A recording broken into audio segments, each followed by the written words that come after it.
Hello friends, this is Tushar Malik, legal illegal with Tushar. आज के इस सेशन में कुछ अलग ही बात है, कुछ अलग ही रौनक है। Happy independence day. इसलिए नहीं कि 15 अगस्त आ रहा है, बल्कि इसलिए कि आज 11 अगस्त को ही हमने नया, हम कह सकते हैं वास्तविक आज़ादी हमने आज प्राप्त कर ली है। लिखा हुआ है कि परिवर्तन ही संसार का नियम है, और ये परिवर्तन किस तरह का है, तो ये भारतीय कानूनों में परिवर्तन है कि जो लॉर्ड मैकाले की बनाई हुई सीआरपीसी, आईपीसी, एविडेंस, जो पुराने कानून थे, जेम्स स्टीफन का बनाया हुआ एविडेंस एक्ट जो 1872 में आया, 1860 की हमारी आईपीसी और 1898 की हमारी जो सीआरपीसी थी, उसे खत्म करके आज हमने नए कानूनों को जन्म दिया है। अमित शाह, भारत के गृह मंत्री, वर्तमान गृह मंत्री ने घोषणा कर दी है, नए बिल संसद में पारित कर दिए हैं और बता दिया है कि भारत जो है वो वास्तव में परिवर्तन के मार्ग पर चल पड़ा है। तो इसलिए मैंने आपसे कहा कि आज भारत का नया स्वतंत्रता दिवस है, वास्तविक स्वतंत्रता दिवस हम इसे कह सकते हैं। तो आइए इसके बारे में जानते हैं कि क्या क्या परिवर्तन आए हैं, क्या हुआ है। परिवर्तन ही संसार का नियम है, कटु सत्य कहो या वास्तविक सत्य है। सत्य यही है कि जो आईपीसी थी, सीआरपीसी थी और एविडेंस था, वो आज समाप्त हो चुके हैं। जो पुराने वाले थे 1860, 1898 और 1872 वाले, बिल्कुल उनका अंत हो चुका है। अमेंडमेंट नहीं, बल्कि पूरे ही अमेंड हो चुके, पूरे ही समाप्त हो चुके। नए सिरे से वो लिखे जाएंगे, नई शुरुआत होगी। अंग्रेजों भारत छोड़ो, ये जो स्लोगन है वास्तव में आज देखने को मिलता है कि ये पूर्ण हो गया है। अंग्रेजों ने वास्तव में आज भारत को छोड़ा है और अभी और काम भी हम करने हैं।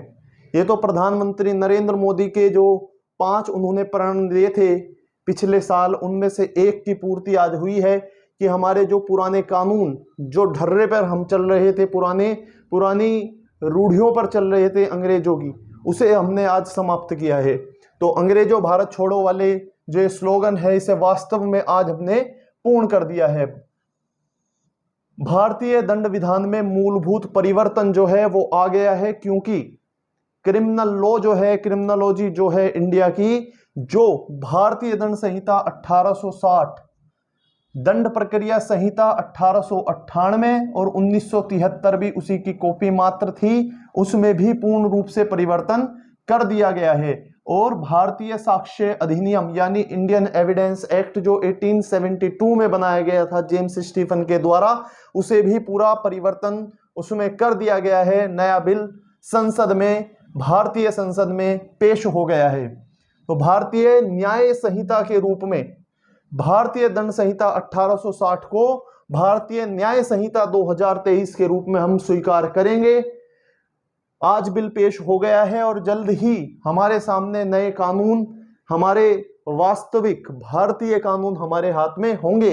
इंडियन पिनल कोड जो था, उसमें दंड संहिता, उसका आप देख सकते हैं कि उसका लक्षण क्या था, उसका उद्देश्य क्या था, और यह है भारतीय न्याय संहिता। यानी जहां भारतीयों को दंडित करने के लिए भारतीय दंड संहिता 1860 का निर्माण किया गया था, आज के समय में भारतीय न्याय संहिता 2023 के रूप में उसे विकसित किया गया है, उसका जन्म दिया गया है।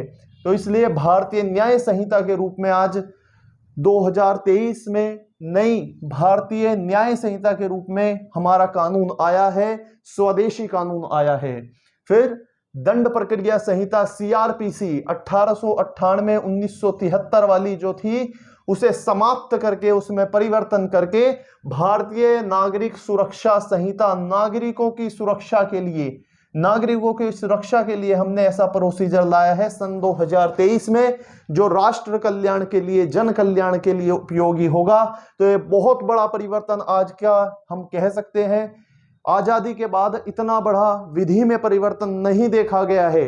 संविधान में हुए संशोधन भी इसके सामने फीके पड़ गए हैं, क्योंकि भारतीय दंड संहिता, दंड प्रक्रिया संहिता और भारतीय साक्ष्य अधिनियम यानी एविडेंस एक्ट भी भारतीय साक्ष्य अधिनियम 2023 के रूप में नया बिल पेश हो चुका है। उसी के अनुसार अब पूरी दंड विधान की प्रक्रिया चलेगी, दंड की नहीं न्याय की चलेगी। ये शब्दों को भी अब हमें सुधारना होगा कि हमारा उद्देश्य किसी भी भारतीय को दंड देना बाद में होगा, न्याय देना पहले होगा। तो इसलिए ये परिवर्तन जो है एक सकारात्मक परिवर्तन है। परिवर्तन ही संसार का नियम है, और वो परिवर्तन भी अगर वो परिवर्तन भी अच्छा हो तो उससे बेहतर कुछ हो ही नहीं सकता। तो इसलिए अब देखते हैं कि पुराने कानूनों की आत्मा और उद्देश्य क्या थी, वो क्या कहना चाहते थे। तो अंग्रेजी शासन को मजबूत करना उनका उद्देश्य था। सन 1860 की ये बात हो रही है। उनकी रक्षा करना, अंग्रेजों को उनकी शक्तियों को बढ़ावा देने के लिए इन कानूनों का हमने सहारा लिया, और कहीं ना कहीं हम उन्हीं चीजों पर आगे बढ़ते चले गए। उसमें परिवर्तन करना हमने उतना उचित नहीं समझा। हमने और सारी चीजों में परिवर्तन करने की सोची, लेकिन जो हमारा न्याय ना दे सके, जो दंड देने की विचारधारा रखती हो, जो न्याय न दे सके, जो दंड देने की विचारधारा रखती हो, ऐसे कानूनों को हम आज भी पढ़ते आ रहे थे, जो आज समाप्त हो गए हैं। उनमें पूर्ण रूप से परिवर्तन हो गया है। पुराने कानूनों की आत्मा और उद्देश्य अंग्रेजी शासन को मजबूत करने में लगी हुई थी, उसे बढ़ावा देने में लगी हुई थे। 1950 में परिवर्तन के बाद भी हमने केवल उसे चलाते रहे, उसमें इतना परिवर्तन करने का हमने नहीं सोचा। तो वो अब देखने को मिलेगा कि उसमें कितना परिवर्तन किया गया है। नए कानूनों का उद्देश्य क्या है? जो नए हमारी विधि आई है, भारतीय न्याय संहिता आई है, भारतीय नागरिक सुरक्षा संहिता 2023 आई है, भारतीय साक्ष्य अधिनियम आया है 2023 का। इसके क्या उद्देश्य होंगे, इसके क्या विचारधारा होगी?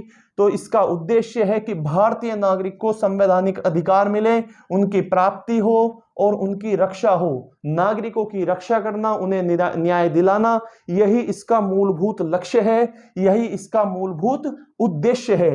तो उद्देश्य दंड देना नहीं, बल्कि न्याय प्रदान करना है।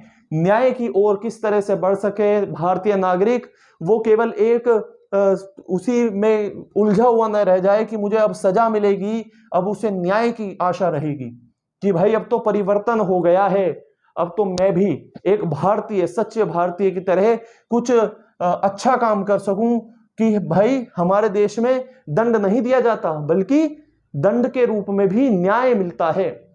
हमारा उद्देश्य दंड देना नहीं होगा, आज से न्याय देना होगा।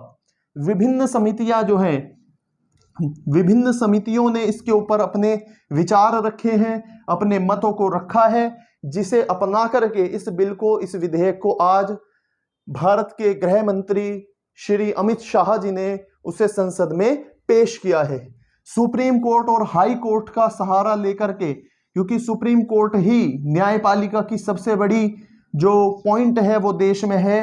हाई कोर्ट हर स्टेट के, उन्होंने इसके ऊपर अपने विचार रखे हैं।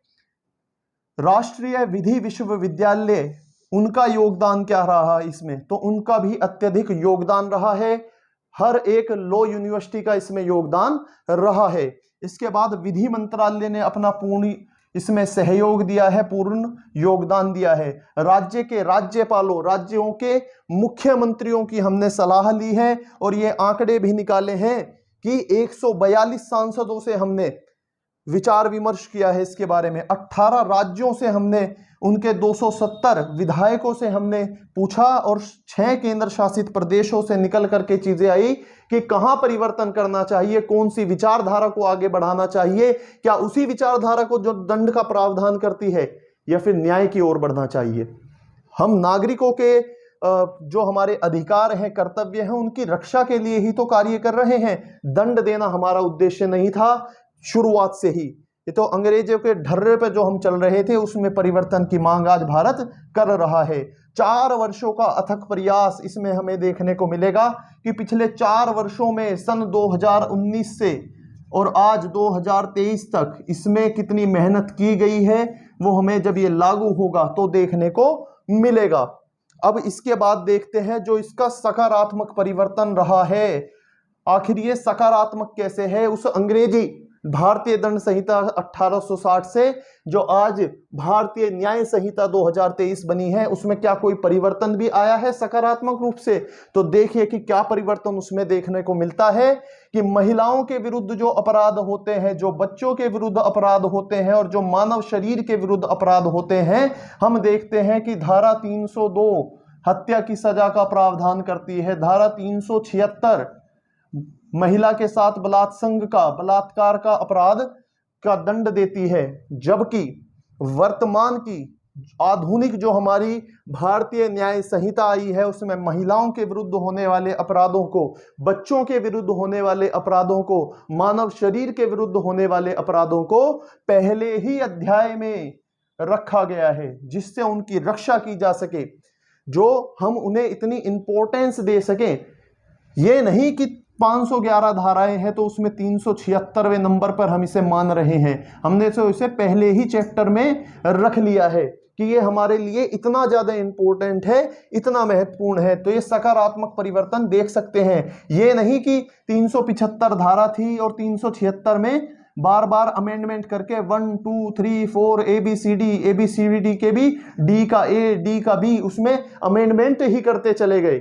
तो ये सकारात्मक परिवर्तन आज के कानून में देखने को मिलेगा कि महिलाओं के विरुद्ध होने वाले अपराध, बच्चों के विरुद्ध होने वाले अपराध और मानव शरीर के विरुद्ध होने वाले अपराधों को हमने परिवर्तन किया है। और ये लाइन आप पढ़ सकते हैं कि मेरा देश बदल रहा है, आगे बढ़ रहा है। तो ये एक सकारात्मक कदम जो आज की सरकार के द्वारा उठाया गया है, राज्य के द्वारा उठाया गया है, हमारे भारतवर्ष के द्वारा उठाया गया है, आने वाला समय इस पे गौरवान्वित होगा, इस सकारात्मक सोच को आगे बढ़ाएगा। अब बात कर लेते हैं कि लॉ स्टूडेंट्स जिन्होंने पुरानी विधि को अब तक याद किया है, भविष्य में होने वाले एग्जाम्स के लिए, आने वाले जो भी हमारे एग्जाम्स थे उनके लिए जो उन्होंने तैयारी की है, कि जो सब कुछ पढ़ा है क्या वो व्यर्थ हो गया? तो ऐसा नहीं है। संख्याएं चेंज हुई हैं कि भाई 378 में चोरी थी, 511वीं धारा में अपराधों के प्रयत्नों के विषय में बताया गया था, 376 में बलात्संग के बारे में बताया गया था, 302 में हत्या, 307 में हत्या का प्रयत्न। ये चीजें हमें अब भुला देनी होंगी क्योंकि संख्या का महत्व खत्म हो गया। लेकिन जो अपराध है वो पहले भी आशय होता था, फिर तैयारी करनी होती थी, फिर प्रयत्न करना होता था और अपराध की पूर्णता होती थी। इस चीज में कभी भी कोई परिवर्तन कर ही नहीं सकता। लेकिन जो सकारात्मक परिवर्तन हो सकता है वो आज की इस विधि में किया जा रहा है। तो मेरा ऐसा मानना है कि हर एक विधि के छात्र को, विधि के शिक्षकों को और सुप्रीम कोर्ट, हाई कोर्ट के द्वारा तो ये स्वीकार होगा ही, क्योंकि उन्होंने तो अपने विचार इस पे रखे हैं। तो इस तरह से एक सकारात्मक परिवर्तन के साथ हमारा देश आगे बढ़ रहा है।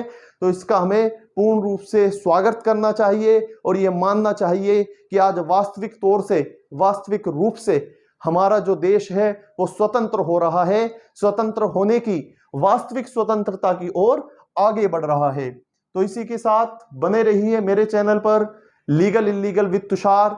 धन्यवाद।